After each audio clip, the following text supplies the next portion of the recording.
We just don't know whether it came from a lab, intentional or escaped, or whether it came from animals in China. I don't know. I don't think we'll ever know for sure. My best guess is it escaped from a lab, certainly not intentional, but it's very possible that it came from animals in wet markets in China.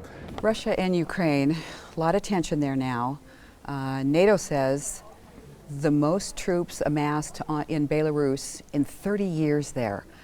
How concerned are you about an invasion by Russia, and if you think that they could either grab something or annex something again like Crimea?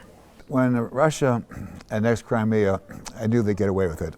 In this case, with all the troops that Putin is amassing on the borders, Belarus, wherever, and because of the response among NATO countries and particularly by the United States, my best guess is that Putin is not going to invade.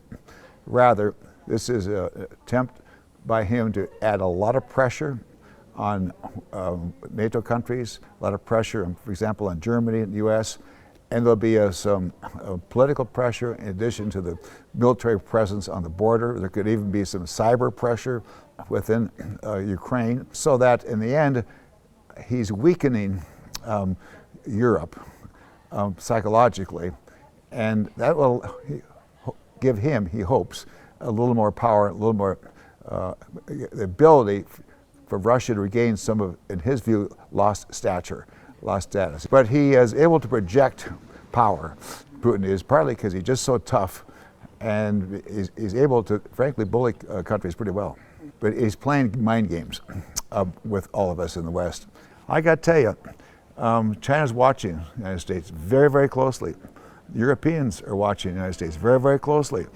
And if they see the United States, in their view, starting to decline a little bit, that's going to empower them, and they're going to take some actions they otherwise would not take. So it's the old Pogo cartoon. You look at them in the mirror and I've seen the enemy, it is us. We've got to take care of this ourselves. That's what all this comes down to.